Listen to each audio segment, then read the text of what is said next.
നമസ്കാരം. സ്പാർക്ക് ലേണിംഗ്സിന്റെ മറ്റൊരു ക്ലാസ്സിലേക്ക് എല്ലാവർക്കും സ്വാഗതം. ഇന്ന് നമ്മൾ മലയാളത്തിൽ പഠിക്കാൻ പോകുന്നത് പദശുദ്ധിയെക്കുറിച്ചാണ്. അറിയാമല്ലോ, പരീക്ഷയുടെ ചോദ്യരീതി 4 വാക്കുകൾ തന്നിട്ട് അതിൽ ശരിയേത് തെറ്റേതെന്നാണ് നമ്മൾ സാധാരണ പരീക്ഷകൾക്ക് ചോദിക്കുന്നത്.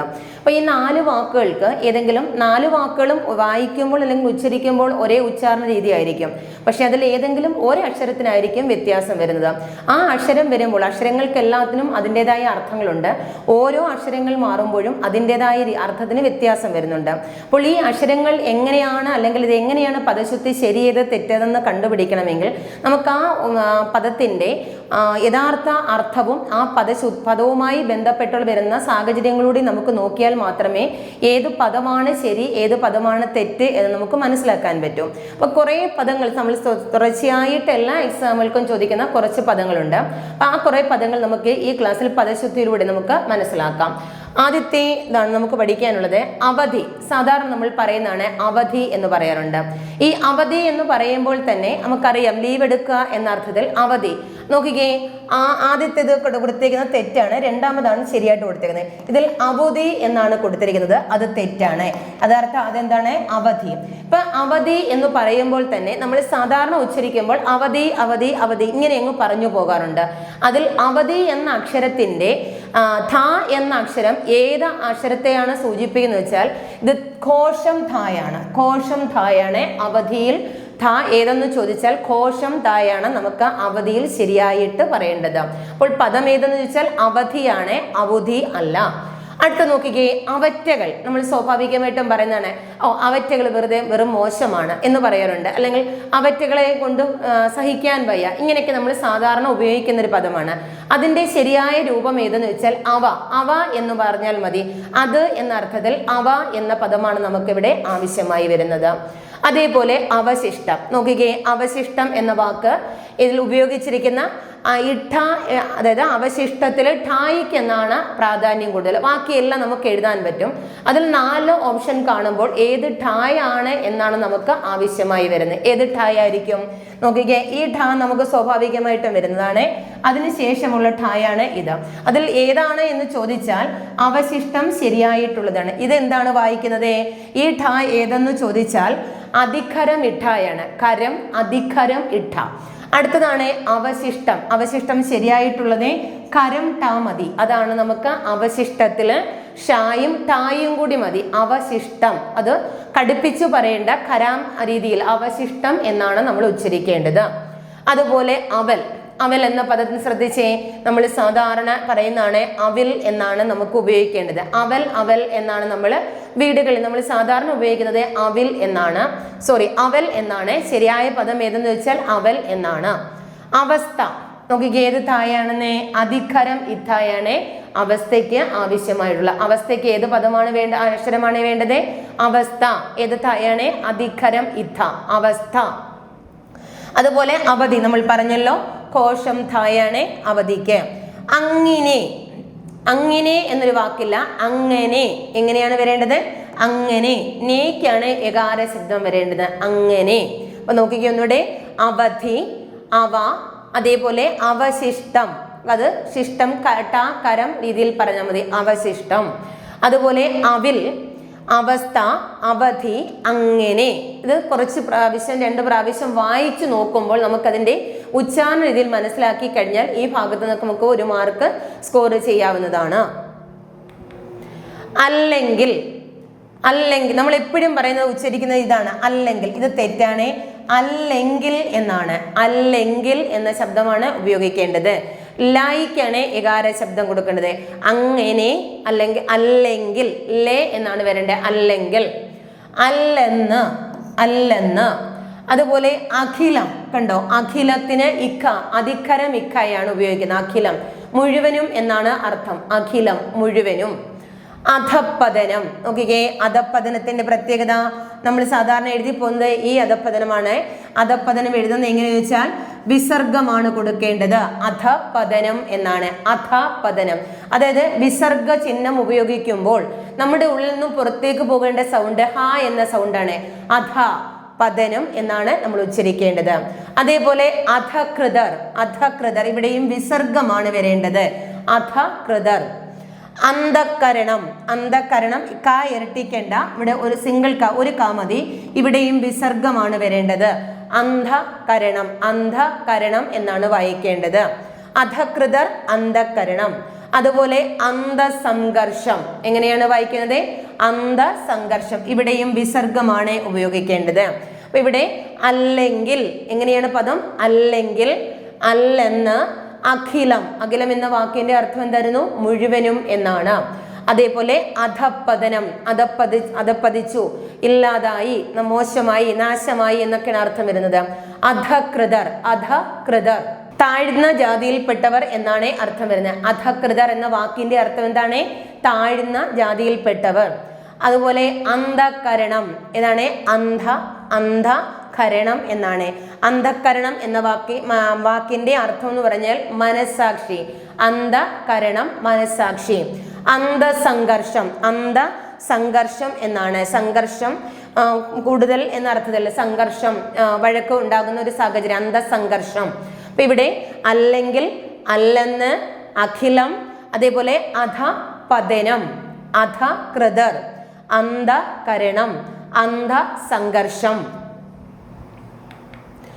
അപഗ്രഥനം, അടുത്ത വാക്ക് ഏതാണ്? അപഗ്രഥനം. നോക്കിക്കേ, ഏത് ധായാണ് വേണ്ടത്?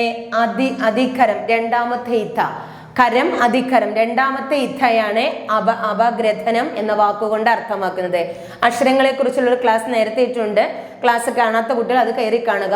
അപ്പോൾ അന്നേരം കുറച്ചും കൂടി അക്ഷരങ്ങളെ കുറിച്ച് നിങ്ങൾക്ക് മനസ്സിലാക്കാൻ പറ്റും. അപ്പൊ അക്ഷരം അറിഞ്ഞതിന് ശേഷം ഇത് പഠിച്ചാലേ കുറച്ചുകൂടി നമുക്ക് പെട്ടെന്ന് മനസ്സിലാക്കിയെടുക്കാൻ പറ്റും. അപ്പം അപഗ്രഥനം, ഗ്രഥനം എന്നുള്ളതിനെ അധികരം ഇത്തായാണ്. അപ്പൊ അധികരം ഇത്ത ആവുമ്പോൾ അത്രത്തോളം ഫോഴ്സോടുകൂടി നമ്മൾ പറയണം അപഗ്രഥനം എന്നാണ്.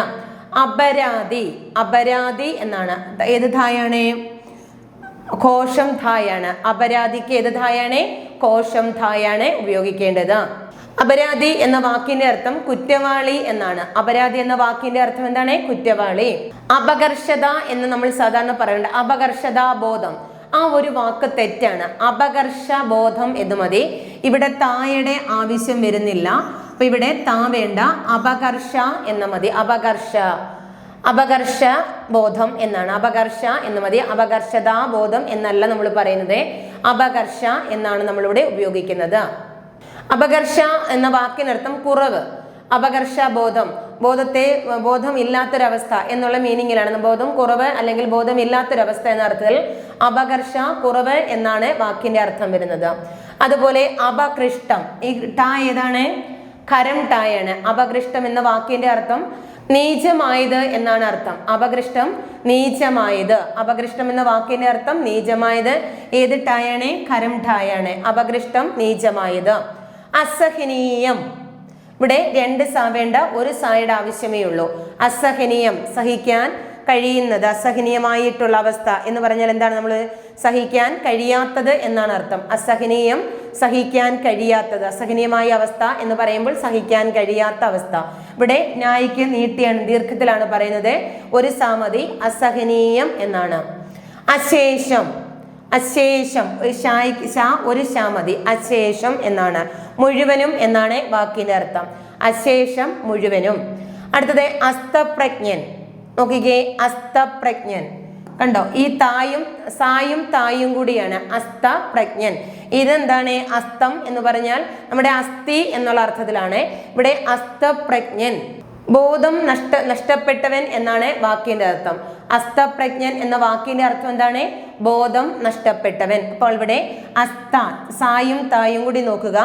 പ്രജ്ഞൻ, ന്യായിക്ക് പ്രാധാന്യം കൊടുക്കുക. ജ അവിടെ സൈലന്റ് ആണ്. ന്യായിക്ക് ഫോഴ്സ് കൊടുത്ത് ശക്തിയോടുകൂടി പറയാം. അസ്ത പ്രജ്ഞൻ, ഞാ ആണ് അവിടെ പറയേണ്ടത്. ജ അവിടെ സൈലന്റ് ആയിട്ട് പറയാം. അസ്ത പ്രജ്ഞൻ എന്നാണ്. ബോധം നഷ്ടപ്പെട്ടവൻ എന്നാണ് അർത്ഥം. അപഗ്രഥനം, അപരാധി, അപകർഷ, അപകൃഷ്ടം, അസഹനീയം, സായിക്ക് ഒരു സമതി നോക്കുക. അശേഷം, ഒരു ശാമതി. അസ്തപ്രജ്ഞൻ എന്നാണ് നമ്മൾ പറഞ്ഞ ലാസ്റ്റ് വേർഡ്. അസ്തപ്രജ്ഞൻ. അസ്തപ്രജ്ഞൻ എന്ന വാക്കിന്റെ അർത്ഥം എന്താണ്? ബോധം നഷ്ടപ്പെട്ടവൻ എന്നാണ് അർത്ഥം വരുന്നത്. അടുത്തത് അസ്ഥിവാരം. നമ്മൾ അസ്ഥിവാരം, ഈ അസ്ഥി നമ്മുടെ ബോൺ, എല്ല് എന്നുള്ള അർത്ഥത്തിലാണ്. അത് തെറ്റാണ്. അപ്പൊ അസ്ഥിവാരം ഇത്, അതായത് അസ്ഥി എന്നുള്ള വാക്കിന്റെ അർത്ഥം അസ്ഥിവാരം മീനിങ് എന്തായിരിക്കും? നിന്റെ അസ്ഥിവാരം ഞാൻ തോണ്ടും എന്ന് പറഞ്ഞാൽ നിന്റെ കുടുംബം കുളം തോണ്ടും, അല്ലെങ്കിൽ നിന്റെ ഫൗണ്ടേഷൻ അതായത് അടിത്തറ ഇളക്കും എന്നൊക്കെയുള്ള അർത്ഥത്തിലാണ് അസ്ഥിവാരം എന്ന വാക്കുകൊണ്ട് അർത്ഥമാക്കുന്നത്. അസ്ഥിപഞ്ചരം, ഈ അസ്ഥിപഞ്ചരം എന്ന് പറഞ്ഞാൽ എല്ലും തോലുമായിട്ടിരിക്കുന്ന അവസ്ഥ. അസ്ഥിപഞ്ചരമായിട്ടുള്ള അവസ്ഥ എന്ന് പറയുമ്പോൾ ശരീരം ക്ഷീണിച്ച് എല്ലും തോലുമായിരിക്കുന്ന ഒരു അവസ്ഥയാണ് അസ്ഥിപഞ്ചരം. ഏതൊക്കെയാണ് അസ്ഥിപഞ്ചരം നോക്കുകയും? പഞ്ചരം, ജായാണ് ഇവിടെ വേണ്ടത്. അസ്ഥി എല്ല് എന്നുള്ള അർത്ഥത്തിലാണ് പഞ്ചരം, ജായ്ക്കാണ് അവിടെ പ്രാധാന്യം. അടുത്തത് അസ്വസ്ഥം, അസ്വസ്ഥമായിട്ടിരിക്കുന്ന അവസ്ഥ. ഏത് ഥായാണ്? അധികരം ഇത്തയാണ് അസ്വസ്ഥം. അസ്വസ്ഥമായിട്ടിരിക്കുന്ന അവസ്ഥ, മൂഡ് ഓഫ് ആയിട്ടിരിക്കുന്ന അവസ്ഥ, സുഖം ഇല്ലാത്തൊരവസ്ഥ, ഇങ്ങനെയൊക്കെയാണ്. ബോറടിച്ചിരിക്കുന്ന ഒരു അവസ്ഥ, ഇങ്ങനെയുള്ള മീനിങ്ങിലാണ് അസ്വസ്ഥം. അസ്ഥികൂടം ഏത് ഥായാണ് നോക്കിക്കേ? അധികരം. അതാണ് അസ്ഥികൂടം എന്ന വാക്ക് നമ്മുടെ അസ്ഥി മീനിങ് എല്ലെന്നുള്ള അർത്ഥത്തിൽ എല്ലും തോലുമായിട്ടിരിക്കുന്ന അസ്ഥികൂടമായിട്ടിരിക്കുന്ന എല്ലും തോലുമായിട്ടിരിക്കുന്ന ഒരവസ്ഥ. എല്ല് മാത്രമുള്ള അസ്ഥികൂടം, അസ്ഥിയുടെ മാത്രമായിട്ടുള്ള കൂടമായിട്ടിരിക്കുന്ന അസ്ഥികൂടം എന്നാണ് ആ വാക്കിന്റെ അർത്ഥം വരുന്നത്. അസ്തമയം നോക്കിക്കേ, ഏത് അസ്തമയം എന്നാണ്? സായും തായും കൂടിയാണ് അസ്തമയം, അസ്തമിക്കുന്നു എന്നർത്ഥത്തിലാണ്. അസ്വാസ്ഥ്യം, പെട്ടെന്ന് അസ്വാസ്ഥ്യം ഉണ്ടായി, ശാരീരിക സുഖക്കുറവ്, പെട്ടെന്നൊരു അസുഖം, ബോധക്ഷയം ഉണ്ടാവുക, അങ്ങനെയൊക്കെയാണ് നമ്മൾ അസ്വാസ്ഥ്യം എന്ന വാക്കുകൊണ്ട് അർത്ഥമാക്കുന്നത്. അപ്പൊ ഇവിടെ അസ്വസ്ഥം സായും തായും കൂടിയാണെങ്കിൽ ഇവിടെ അസ്വാ കഴിഞ്ഞിട്ട് സ്ഥ്യം അധികരം ഇത്തായും യായും കൂടിയായിരുന്നു അസ്വാസ്ഥ്യം, അസ്വസ്ഥം, അസ്വാസ്ഥ്യം എന്നിങ്ങനെ രണ്ട് പദങ്ങൾ വരുന്നത്. ഇതം പ്രഥമം, ഇതം പ്രഥമ എന്നാണ്. ഇതം പ്രഥമ എന്ന് പറഞ്ഞാൽ മതി, ഇതം പ്രഥമം എന്ന് പറയാറില്ല.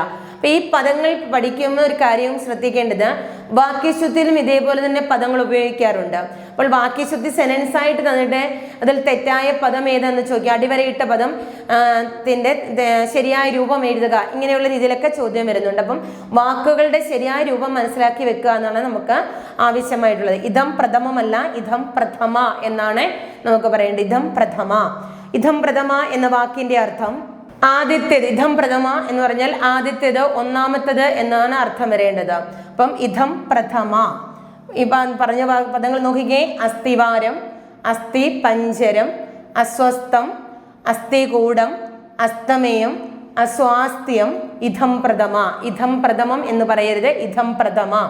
അസ്വാസ്ഥ്യം, അസ്വസ്ഥം, അസ്ഥികൂടം, അസ്തമയം, അസ്ഥിപഞ്ചരം, അതുപോലെ അസ്ഥിവാരം. അപരാധം അടുത്ത വാക്കാണ് അപരാധം. കോശം ഥായാണെന്ന് ഓർത്തു വെച്ചിരിക്കുക. അപരാധം. ആലംബം ഏത് ബായാണ്? മൃദുബായാണ്. ആലംബം. ആയൂർ ശിഷ്ടം, ആയൂർ ശിഷ്ടം അതായത് ജീവിതത്തിന്റെ ബാക്കി, ആയൂർ ശിഷ്ടം. ആവശ്യം എപ്പോഴും പരീക്ഷയ്ക്ക് സ്ഥിരം ചോദിക്കുന്ന ഒരു ഭാഗമാണ് ആവശ്യം. ഒരുപാട് പ്രാവശ്യം ചോദിച്ചിട്ടുള്ളൊരു ഭാഗമാണ് ആവശ്യം. നമ്മൾ സ്വാഭാവികമായിട്ടും പറയുന്നത് ആവശ്യമുണ്ട്, എനിക്ക് ആവശ്യമുണ്ട് എന്ന് പറയാറുണ്ട്. ആവശ്യമല്ല, ആവശ്യമാണെന്ന് ഓർത്ത് വെച്ചേക്കാം. ആവൃത്തി, ആ വൃത്തിയാണ്, ആവർത്തിയല്ല, ആവൃത്തിയല്ല, ആവൃത്തി. ആവൃതം കൂട്ടം എന്നർത്ഥം. വ്രതം എന്നാണ് ആവൃതം. വ്രതം മീൻസ് കൂട്ടം. ഈ വ്രതം കൂട്ടമെങ്കിൽ ഈ വ്രതം എന്ന് പറയുന്നത് നിഷ്ഠയാണ്. രണ്ട് വ്രതങ്ങൾ തമ്മിലുള്ള വ്യത്യാസം. ആവൃതം കൂട്ടം എന്ന അർത്ഥത്തിൽ വ്രതം എന്നാണ് ഉപയോഗിക്കേണ്ടത്. ആഷാഢം, ആഷാഢം, ആഷാഢമാസം എന്ന് പറയുന്ന ഒരു മാസമാണ് ആഷാഢം. ഈ ഠ ഏതാണ്? അകത്തു, അതായത് കോശം ഠായാണ്. നാലാമത്തെ ഇഠയാണ് ആഷാഢം എന്ന് പറയുന്നത്. നമുക്ക് അപരാധം, അപരാധം തെറ്റ് എന്നർത്ഥം, അല്ലെങ്കിൽ അപരാധി കുറ്റവാളി, തെറ്റ് ചെയ്യുന്നവൻ. അപരാധി മീൻസ് കുറ്റവാളി, അപരാധം തെറ്റ്, കുറ്റം ചെയ്യുന്ന ആളാണ്. കുറ്റം അപരാധി, കുറ്റം എന്നാണ് അപരാധം എന്ന വാക്ക് എൻ്റെ അർത്ഥം വരുന്നത്. ആലംബം ആശ്രയം എന്നാണ്. ആലംബം ആശ്രയം. ഏത് ബായാണ്? മൃദുബായാണ് ബാ വരുമ്പോൾ. ആയൂർ ശിഷ്ടം ജീവിതത്തിന്റെ ബാക്കി എന്നർത്ഥത്തിൽ, ആയുസിന്റെ ബാക്കി. ആയൂർ ശിഷ്ടം, ശിഷ്ടത്തിന് ഏത് ഠായാണ്? കരം ഠായാണ്. ആവശ്യമാണ്, ആവശ്യം. അതുപോലെ ആവൃത്തി, ആവൃത്തിയാണ്. ആവൃതം കൂട്ടം, ആവൃത്തി, ആവൃതം. ആഷാഢം എന്ന വാക്കിനർത്ഥം ആടിമാസം എന്നാണ് അർത്ഥം വരുന്നത്. ആഷാഢം ആടിമാസം, കർക്കിടകം മിഥുന മാസമാണ് നമ്മൾ ആടിമാസം, മിഥുനം കർക്കിടക മാസം, മിഥുനം കർക്കിടകമാണല്ലോ, മിഥുനം കർക്കിടക മാസത്തെയാണ് നമ്മൾ ആടിമാസം എന്തുകൊണ്ട് അർത്ഥമാക്കുന്നത്. അപ്പോൾ ആഷാഢ മാസം എന്ന് പറഞ്ഞാൽ ആടിമാസം, ആടിമാസം മിഥുനം കർക്കിടകം. ഇഠ ഏതാണ്? നാലാമത്തെ ഇഠായാണ് ആഷാഢം. ഇങ്ങനെ ഫോഴ്സ് ചെയ്ത് പറയണം, ആഷാഢം. അധ്യാപകൻ, അധ്യാപകൻ ഏത് ധായാണ്? കോശം ധായാണ്. നാലാമത്തെ ധായാണ് അധ്യാപകൻ. ഇപ്പോഴത്തെ അധ്യാപകൻ ഇങ്ങനെയാണ്. പഴയ രീതിയിൽ എഴുതുന്നത് എങ്ങനെയെന്ന് ചോദിച്ചാൽ അധ്യാപകൻ, ഇങ്ങനെ ഒരു ഓപ്ഷൻ കൂടി ഉണ്ടോ നോക്കിയിട്ട് വേണം എഴുതാൻ. പണ്ട് ഇങ്ങനെയായിരുന്നു അധ്യാപകൻ. ഇപ്പോൾ മൃദുവും കോശം കൂടി വരുന്ന സാഹചര്യങ്ങൾ മൃദു സൈലന്റും കോശം ഫോഴ്സ് ഇത് പറയും. നമ്മൾ കൂടുതലും ശക്തി കൊടുക്കുന്നത് കോശത്തിനാണ്. അതുകൊണ്ട് മൃദു സൈലന്റ് ആയതുകൊണ്ട് മൃദു അക്ഷരങ്ങൾ ഒഴിവാക്കാം. അതുപോലെ ഖരവും അധിഖരവും കൂടി വരുമ്പോൾ ഖരം അവിടെ സൈലന്റും അധിഖരത്തിന് ഫോഴ്സ് കൂടുതൽ, ശക്തി കൂടുതൽ കൊടുക്കുന്നത് കൊണ്ട് തന്നെ അധിഖര അക്ഷരങ്ങൾ മാത്രം എഴുതിയാൽ മതി എന്നായി. ഇപ്പൊ പുതിയ ലിപി പരിഷ്കാരങ്ങൾക്ക് വന്നതുകൊണ്ട് തന്നെ ഇപ്പൊ അധ്യാപകൻ എന്നുള്ളതിന് ഇവിടെ മൃദു സൈലന്റ് ആയതുകൊണ്ട് കോശം മാത്രമാണ് കൊടുത്തിരിക്കുന്നത്. എല്ലാ വാക്കുകൾക്കും അങ്ങനെ എഴുതാൻ പറ്റത്തില്ല, അർത്ഥത്തിന് വ്യത്യാസം വരികയും ചെയ്യരുത്. കുറച്ച് വാക്കുകൾക്ക് മാത്രമാണ് അങ്ങനെ വ്യത്യാസം വന്നാൽ നോക്കി അത് ശ്രദ്ധിച്ചിട്ട് വേണം ആൻസർ ചെയ്യാൻ. അധ്യക്ഷൻ, ഇവിടെയും അധ്യക്ഷൻ പണ്ട് ഇങ്ങനെയായിരുന്നു അധ്യക്ഷൻ എഴുതിക്കൊണ്ടിരുന്നത്, അധ്യക്ഷൻ. ഇപ്പോഴെന്തായി? അവിടെ മൃദു സൈലന്റ് ആയതുകൊണ്ട് തന്നെ കോശം കൊടുത്താൽ മതി. അധ്യക്ഷ സ്ഥാനം വഹിക്കുക, അങ്ങനെ വഹിക്കുന്നവരാണ് അധ്യക്ഷൻ. അനുഗ്രഹം, അനുഗ്രഹം എന്നാണ്. അപ്പൊ ഇത് ഗൃഹം എന്നും ഇത് ഗ്രഹം എന്നുമാണ് പറയുന്നത്. ഇതെന്താണ്? ഗ്രഹം, ഇത് ഗ്രഹം. ഗ്രഹം, ഗ്രഹം വീട്, അനുഗ്രഹം ഗോളം എന്നർത്ഥം. ഒന്ന് ഗ്രഹം വീടും, ഗ്രഹം എന്താണ്? ഗോളം എന്നുമാണ് അർത്ഥം വരുന്നത്. അനുഗ്രഹം, അനുഗ്രഹിക്കുക എന്ന അർത്ഥത്തിൽ അനുഗ്രഹം എന്നാണ് അർത്ഥം വരേണ്ടത്. അടുത്തത് അനുഗ്രഹം എന്താണ്? ആൻസർ ശരിയായിട്ടുള്ളത് അനുഗ്രഹീതൻ. ഇവിടെ അനുഗ്രഹീതൻ എന്നാണ്. അപ്പൊ ഇവിടെ ഗ്രായും ഗ്രായും കൂടി കണ്ടുപിടിക്കാനുള്ള വഴി എന്ന് പറയുന്നത് നമുക്ക് നോക്കാം. ഗ പ്ലസ് ഇർ വരുമ്പോഴാണ് എന്തായി മാറുന്നത്? ഗൃ ആയി മാറുന്നത്. ഗ പ്ലസ്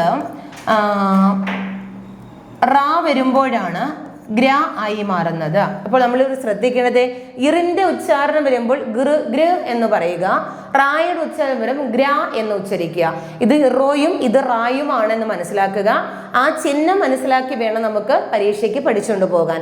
ഇത് അനുഗ്രഹീതൻ, ഇത് അനുഗ്രഹീതൻ എന്നാണ്. നമുക്ക് അനുഗ്രഹം കിട്ടിയവൻ എന്ന അർത്ഥത്തിൽ അനുഗ്രഹീതൻ, ഇറിന്റെ ഉച്ചാരണം വരുന്ന അനുഗ്രഹീതനാണ് ആൻസർ വേണ്ടത്. അതുപോലെ തന്നെ അന്തസത്ത, അന്തസത്തയിൽ രണ്ട് സ വേണം. അന്തസത്ത എന്നാണ്. അന്തസത്ത മീൻസ് മുഴുവനും എന്നാണ് അർത്ഥം, അന്തസത്ത. അടുത്തത് അസ്തിത്വം. നോക്കിക്കേ, ഇവിടെ അസ്തിത്വം എന്നുള്ളത് എല്ല് എന്നുള്ള അസ്ഥിയാണ് വരുന്നത്. ഇവിടെ എന്താണ്? അസ്തിത്വം, സായും തായും കൂടിയാണ് വരുന്നത്, അസ്തിത്വം.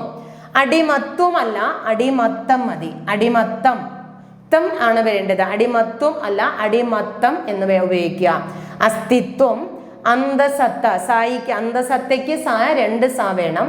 അനുഗ്രഹീതൻ, അനുഗ്രഹം എന്നാണ്. അധ്യക്ഷൻ, അധ്യാപകൻ. അപ്പം ഇവിടെ മൃദുവും കോശം കൂടി വരുന്ന സാഹചര്യങ്ങൾ നിങ്ങൾ ശ്രദ്ധിക്കുക. ഓപ്ഷൻ പഴയ രീതിയിലല്ല, പുതിയ രീതിയിൽ അധ്യാപകൻ ഇതാണ്. അധ്യായം പകരുന്നവനാണ് അധ്യാപകൻ. പണ്ടത്തെ ക്ലാസ്സുകളിലൊക്കെ എങ്ങനെയായിരുന്നു? പാഠം 1 അല്ലെങ്കിൽ അധ്യായം 1 ഇങ്ങനെയായിരുന്നു പുസ്തകങ്ങളിലെ ഹെഡിങ് വരുന്നത്. അപ്പം അധ്യായം 1 എന്നാണെങ്കിൽ, അധ്യായം പകരുന്നവനാണ്, പാഠം പകരുന്നവനാണ് ആര്? അധ്യാപകൻ. അപ്പോൾ ഇവിടെ അധ്യാപകൻ ഇതാണ്. മൃദുവും കോശം കൂടിയാണ് പഴയ രീതിയിൽ അധ്യായനം, അധ്യാപകൻ എന്ന് കൊടുക്കുന്നത്. ഇപ്പോൾ പുതിയ രീതിയാണ് അധ്യാപകൻ. രീതി എന്തെങ്കിലും മാറ്റം വന്നു ഞാൻ പറഞ്ഞിട്ടുണ്ട്. മൃദുവും കോശം കൂടി വരുമ്പോൾ മൃദു അവിടെ സൈലന്റ് ആണ്. ഖരവും അധിഖരവും കൂടി വരുമ്പോൾ ഖരം അവിടെ സൈലന്റും അധിഖരത്തിനാണ് ഫോഴ്സ് കൂടുതൽ നമ്മൾ കൊടുത്തു പറയുന്നത്. ആ രീതിയിലുള്ള അക്ഷരങ്ങൾക്കാണ് പ്രാധാന്യം കൂടുതൽ കൊടുത്തു പഠിക്കേണ്ടത്. അപ്പൊ അധ്യാപകൻ, അധ്യക്ഷൻ, അനുഗ്രഹം, അനുഗ്രഹീതൻ, അന്തസത്ത, അസ്തിത്വം, അടിമത്വം. അന്തസത്തയ്ക്ക് 2 സാ വേണമെന്ന് ഓർത്തു വെച്ചേക്കാം. ആധുനികം, ആധുനികമായിട്ടുള്ളത്, പുതിയതായിട്ടുള്ളത് എന്നാണ് ആധുനികം, ആധുനികം. അടുത്തത് ആധിക്യം. ആധിക്യം എന്ന വാക്കിന് അർത്ഥം എന്താണ്? സമൃദ്ധി അല്ലെങ്കിൽ ധാരാളം എന്നാണ് അർത്ഥം. ആധിക്യം, സമൃദ്ധി അല്ലെങ്കിൽ ധാരാളം. ആധുനികീകരണം എങ്ങനെയാ വായിക്കുന്നത് നോക്കിക്കേ.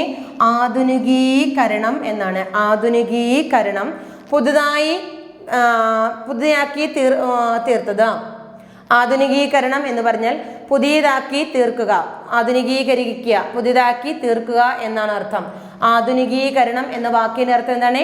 പുതിയതാക്കി തീർക്കുക എന്ന രീതിയിൽ ആധുനികീകരണം. കായ്ക്ക് ആദ്യത്തെ കാ ദീർഘിപ്പിച്ച് പറയുക, കീകരണം, ആധുനികീകരണം. അടുത്തത് ആനുകൂല്യം, അറിയാമല്ലോ, ആനുകൂല്യം.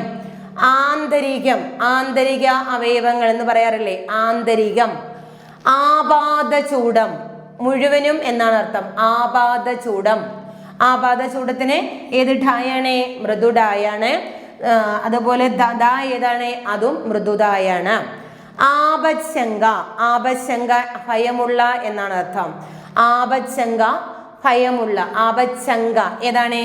ഇത് തായും ശായും വേണ്ട, ഖരം ചായും അധിഖരം ഇച്ഛായും കൂടിയാണ് ആപശങ്ക. ആപശങ്ക എന്ന വാക്കിന്റെ അർത്ഥം എന്ന് പറഞ്ഞാൽ എന്താണ് അർത്ഥം? ഭയമുള്ള. ആപശങ്ക ഭയമുള്ള.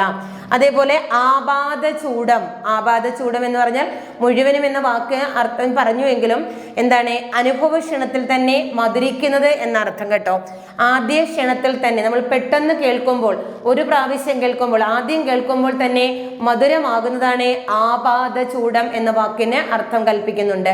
മൊത്തത്തിൽ അല്ലെങ്കിൽ മുഴുവനുമായ ആദ്യ സമയത്ത് തന്നെ ഒറ്റ പ്രാവശ്യം തന്നെ കേൾക്കുമ്പോൾ നമുക്ക് നല്ലത് എന്ന് തോന്നിക്കുക, മധുരിക്കുന്നത് തോന്നിക്കുന്നതാണ് എന്തേ? ആപാദചൂഡം. ആധുനികം, ആധിക്യം, ആധുനികീകരണം, ആനുകൂല്യം, ആന്തരികം, ആപാദചൂഡം. ചൂടത്തിന് മൃദുഡാ മതി, അകത്തോട്ട് കയറുന്ന ഠായല്ല.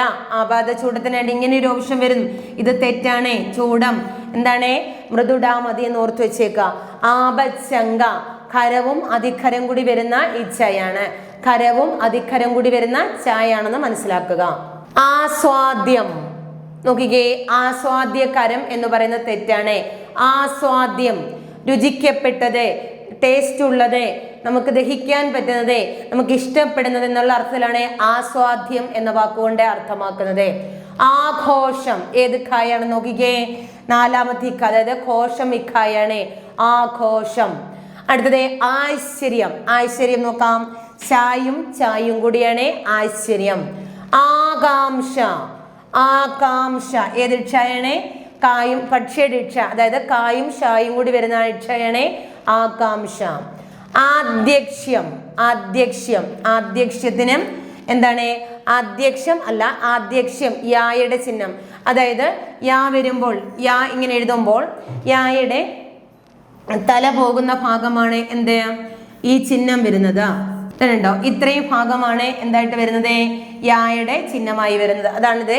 ക്ഷായും യായും കൂടി വരുമ്പോൾ ചിഹ്നത്തിനടുത്ത ചിഹ്നത്തിന് പേര് അനുസ്വാരം എന്നാണ്. ആദ്യക്ഷ്യം എന്നാണ് വായിക്കുന്നത്. ആദ്യക്ഷ്യം ഓർത്തു വെച്ചേക്കണേ, വളരെ ഇമ്പോർട്ടൻ്റ് ആയിട്ടൊരു വാക്കാണ്. ആത്മാർത്ഥം എന്തൊക്കെ വരും നോക്കിക്കേ? ആത്മാർത്ഥം ഖരവും അധിഖരം ഇത്തായും കൂടിയാണ്. ഖരവും അധിഖരം ഇത്തായും കൂടി. ആഡംബരം, ആഡംബരം ഏതിടായാണ്? മൃദുഡായാണ്. അതുപോലെ മൃദുബായും കൂടിയാണ്. ആഡംബരം നോക്കുക, ആഡംബരം. ആസ്വാദ്യം, ആഘോഷം, ആശ്ചര്യം, അതുപോലെ ആകാംക്ഷ, ആദ്യക്ഷ്യം, ആത്മാർത്ഥം, ആഡംബരം. ഇത്രയുമാണ് നമ്മൾ ഈ ഭാഗം പഠിച്ചത്. അപ്പോൾ ഓരോ വാക്കിൻ്റെയും അടങ്ങിയിരിക്കുന്ന അക്ഷരങ്ങൾ ഏതാണെന്ന് മനസ്സിലാക്കി വേണം അത് കറക്റ്റ് ചെയ്യാൻ. കാരണം പദങ്ങൾ 4 കാണുമ്പോൾ 4 നമുക്ക് ശരിയാണെന്ന് തോന്നും. ഓരോ അക്ഷരങ്ങൾക്കും അതിൻ്റെ അർത്ഥമുണ്ട്. ആ അർത്ഥത്തിന് കൊടുക്കുന്ന ഏത് അക്ഷരമാണ് അതിന് പ്രാധാന്യം കൊടുത്തിരിക്കുന്നത് എന്ന് നോക്കി വേണം ആൻസർ കണ്ടുപിടിക്കാൻ. ആഠ്യൻ നോക്കിക്കേ, ആഠ്യൻ ഏത് ഇഠായാണ് കുഞ്ഞുങ്ങളെ? ഇഠ്യൻ എന്നുള്ളത് 4ാമത്തെ ഇഠായാണ്. ആഠ്യൻ എന്നാണ്. ആസ്തികൻ സായും തായും കൂടിയാണ്. അന്തപുരം, അന്തപുരം ഇവിടെ വിസർഗമാണ് കൊടുക്കേണ്ടത്. അന്തപുരം എന്നാണ്. അന്ധകാരം ഏതാണ്? ന്യായും തായും കൂടിയാണ്. ന്യായും തായും കൂടി വരുമ്പോഴേ അന്ധകാരം, ഇരുട്ട് എന്നർത്ഥം. അന്തഛിദ്രം നോക്കാം, അന്തഛിദ്രം എങ്ങനെ എഴുതിയിരിക്കുന്നത്? ഇച്ഛായാണ്, ഷായും ചായും കൂടിയാണ്. അന്തഛിദ്രം, അന്ധഛിദ്രം. അത്യന്താപേക്ഷിതം, അത്യന്താപേക്ഷ അല്ല, അത്യന്താപേക്ഷിതം, അത്യന്താപേക്ഷിതം. അതിർത്തി എന്നാണ്. അതിർത്തി, സീമ, അതിർത്തി രേഖ അല്ലെങ്കിൽ അതിർത്തി, അതിർവരമ്പ് അല്ലെങ്കിൽ അതിർരേഖ, സീമ എന്ന അർത്ഥത്തിലാണ് അതിർത്തി എന്ന പദം അർത്ഥമാക്കുന്നത്. അതിർത്തി. അത്യന്താപേക്ഷിതം, അന്ധകാരം, അന്തപുരം, ആസ്തികൻ, അതുപോലെ ആഢ്യൻ. ആഢ്യൻ എന്നാണ് നമ്മൾ ഫോഴ്സ് 4ാമത്തെ ഇട്ട ആയതുകൊണ്ട് തന്നെ കൂടുതൽ ശക്തിയോടുകൂടി പറയണം. ആഢ്യൻ എന്നാണ് വായിക്കുന്നത്. അടുത്തത് അനാച്ഛാദനം ചെയ്യുക. അനാച്ഛാദനം, അനാച്ഛാദനം. പ്രതിമകളൊക്കെ അനാച്ഛാദനം ചെയ്തു എന്ന് കേട്ടിട്ടുണ്ടല്ലോ. അപ്പൊ എങ്ങനെയാണ് അനാച്ഛാദനം?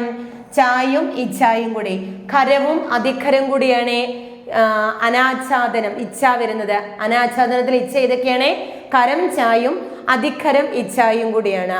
അനിശ്ചിതം ഇതൊക്കെയാണ് ചായും ചായും കൂടിയാണ്. അനിശ്ചിതം, അനിശ്ചിതം എന്നാണ്. അതീവ ഇങ്ങനെയാണ്. അതീവ ഗുരുതരം, അതായത് വളരെ കൂടുതൽ അർത്ഥം, വളരെ സഹിക്കാൻ പറ്റില്ലെങ്കിൽ അങ്ങേയറ്റം എത്തിയിരിക്കുന്ന അവസ്ഥ. അതീവ ഗുരുതരം എന്നാണ്. അതീവ. അനുഷ്ഠാനം ഏതിട്ടായാണ്? അധിഖരം ഇട്ടായാണ്. അതുകൊണ്ട് തന്നെ ഫോഴ്സ് ഇത് പറയേണ്ട, ശക്തിയോട് പറയണം. അനുഷ്ഠാനം എന്നാണ്. അനുഷ്ഠാനം. അഷ്ടമുടി നോക്കിക്കേ. അഷ്ടമുടി ഏതിട്ടായാണ്? കരം ട, ആദ്യത്തെ ഠായാണ് അഷ്ടമുടി. 8 കോണുകൾ ചേരുന്നത് എന്നുള്ള അർത്ഥത്തിൽ അഷ്ടമുടി. അഷ്ടമി 8ാമത്തെ ദിവസം, ഇവിടെയും അഷ്ടമി വരുമ്പോൾ കരം ഠായാണ്. അഷ്ടമി. അനാച്ഛാദനം, അനിശ്ചിതം, അതീവ, അനുഷ്ഠാനം. അനുഷ്ഠാനം എന്ന് പറയുമ്പോൾ ഏതിട്ടായാണ്? അധിഖരം ഇട്ടായാണ്. അഷ്ടമുടി. അതേപോലെ തന്നെ അഷ്ടമി. പക്വത നോക്കിക്കേ. പക്വത എന്നാണ് എഴുതിയേക്കുന്നത്. പക്വത എന്താണ്? പക്വത വായുടെ ചിഹ്നമാണ്. ഇക്ക് പ്ലസ് വാ വരുമ്പോഴാണ് എന്തേ? ക്വ ആയി മാറുന്നത്. പക്വത. പാദസരം പ്രീവിയസ് ക്വസ്റ്റ്യൻ ആണ്. പാദസരം നമ്മളൊക്കെ സാധാരണ ഉപയോഗിക്കുന്ന പാദസ്വരം. പാദസ്വരം കാലിലെ സ്വരം നമ്മൾ കൊലുസിടുന്ന സമയത്ത് കിലുങ്ങാറുണ്ടല്ലോ. അപ്പൊ ആ ഒരു അർത്ഥം വരുമ്പോൾ പാദസ്വരം എന്നാണ് പറയാറുള്ളത്. പാദസ്വരം എന്നുള്ള വാക്ക് തെറ്റാണ്. പാദസരം എന്നാണ്. അതിനും ഒരു സായുടെ ആവശ്യമേ ഉള്ളൂ. പാദസരം എന്ന് മതി, 2 സായുടെ ആവശ്യം വരുന്നില്ല. പാദസരം. പിന്നാക്കം എപ്പോഴും പറയുന്നതാണ് പിന്നോക്ക വിഭാഗക്കാർ, പിന്നോക്ക വിഭാഗക്കാരെന്ന്. തെറ്റാണ്. പിന്നാക്കം പുറകിൽ നിൽക്കുന്നവർ അല്ലെങ്കിൽ പിന്നാക്കം എന്ന അർത്ഥത്തിലാണ്. പിന്നാക്ക വിഭാഗക്കാർ എന്ന അർത്ഥത്തിലാണ്. പതിവ്രത നോക്കിക്കേ. പതിവ്രത, ഈ വ്രതയുടെ അർത്ഥം എന്ന് പറഞ്ഞാൽ നിഷ്ഠ എന്നർത്ഥം. പതിവ്രത എന്നാണ്. അതായത് ഭർത്താവിൽ മാത്രം നിഷ്ഠയുള്ളവൾ എന്നർത്ഥത്തിൽ പതിവ്രത. അതുപോലെ പാതിവ്രത്യം എന്നാണ്. പാതിവ്രത്യം. പാതിവ്രത്യം, വൃത്യമല്ല വൃത്യം, വായും റായും കൂടി വരുന്നതാണെന്ന് ഓർക്കുക. അടുത്ത പക്ഷേ, നീട്ടിയാണ് പറയുന്നത്. പക്ഷേ നീട്ടി പറയാറുണ്ട്, അതുകൊണ്ട് ഏയുടെ ചിഹ്നം കൊടുക്കുക. അടുത്ത പഠിത്തം എങ്ങനെയാണ് വായിക്കുന്നത്? പഠിത്തം അധിഖരം ഇട്ടായാണ്. പഠിത്തം അല്ല പഠിത്തം. ഠ അധിഖരം ഇട്ടായതുകൊണ്ട് പഠിത്തം. അതുപോലെ പക്വത. പാദസരം, പാദസരത്തിന് സായിക്ക് ഒരു സാമതി. അതുപോലെ പിന്നാക്കം. പതിവ്രത. പാതിവ്രത്യം. പാതിവ്രത്യം വ്രായാണ്. പാതിവ്രത്യം. പക്ഷേ, പഠിത്തം. ഇങ്ങനെയാണ് നമ്മൾ ഈ ഭാഗം നമ്മൾ പഠിച്ചത്. പണ്ഡിതൻ ശ്രേഷ്ഠൻ എന്ന അർത്ഥത്തിൽ. പണ്ഡിതൻ ഏതാ നോക്കിക്കേ. ആരൊക്കെയാണ് വരുന്നത്? ഇണ് ട്. പണ്ഡിതൻ നായും ഠായും കൂടിയാണ്. അതിൽ നായും ഠ ഏത് ഠായാണ്? മൃദുഡായാണ്. അപ്പോൾ പണ്ഡിതൻ എങ്ങനെയാണ് വായിക്കുന്നത്? പണ്ഡിതൻ. പാശ്ചാത്യം ചായും ചായും കൂടിയാണ്. പാശ്ചാത്യം. പാടവം, പാടവത്തെ ഏടായാണ്? ആദ്യത്തെ കരം ഠായാണെന്ന് മനസ്സിലാക്കുക. പാടവം എന്നാണ്. പാടവം എന്നാണ്. പാടവത്തിന് ഠ ഏത് ഠായാണ്? കരം ഠായാണ്. പീഡ ഏത് ഠായ വരുന്നത്? മൃദുഡായാണ്. ഇത് തെറ്റാണ്. പീഡ. സാധാരണ ഒരു ഓപ്ഷനും കൂടി വരുമ്പോൾ ഇങ്ങനെയായിരിക്കും പീഡ വരുന്നത്. ഇതും തെറ്റാണ്. അപ്പോൾ പീഡ ഏതാണ്? 3ാമത്തെ ഠായാണ്. ഠ ഡ മൃദുഡ വരുന്നതാണ് പീഡ. പുച്ഛിക്കുക, ഇവിടെ പുച്ഛിക്കുക എന്ന് കൊടുത്തത് തെറ്റാണ്. പുച്ഛിക്കുക, പുച്ഛിച്ച് തള്ളുക. നമുക്ക് വെറുപ്പോടെ കാണുക അല്ലെങ്കിൽ വെറുത്തു തള്ളുക എന്നുള്ള അർത്ഥത്തിൽ പുച്ഛിക്കുക. പുച്ഛിക്കുക എന്നുള്ളതിൽ ഏതാണ്? ചായും അധികരം ഇച്ഛായും. കരം ചായും അധികരം ഇച്ഛയും കൂടിയാണ് പുച്ഛിക്കുക എന്ന് പറയുന്നത്. പൂർവികൻ, വായ് ഇരട്ടിക്കേണ്ട, സിംഗിൾ വാ മതി. പൂർവികൻ. പെട്ടെന്ന്, നമ്മൾ നേരത്തെ പറഞ്ഞ പോലെ അല്ലെന്ന്, അല്ലെങ്കിൽ പെട്ടെന്ന്. നമ്മൾ പെട്ടെന്ന് സാധാരണ ഇങ്ങനെയാണ് പറയുന്നത്. ഈ പെട്ടെന്ന് തെറ്റാണ്. ടേ, പെട്ടെന്ന് ഇങ്ങനെയാണ്. ടേ എന്ന്, പെട്ടെന്ന്. അല്ലെന്ന്, അല്ലെങ്കിൽ. ഏകടെ ചിഹ്നം അവിടെ വേണ്ടി വരും. ഏടെ ഉച്ചാരണം ആവശ്യമാണ് അവിടെ. പെട്ടെന്ന് എന്നാണ് പറയുന്നത്. പണ്ഡിതൻ, പണ്ഡിതൻ. പാശ്ചാത്യം, ചായും കൂടെ അവിടെ ഉച്ചരിച്ച് പഠിക്കുക.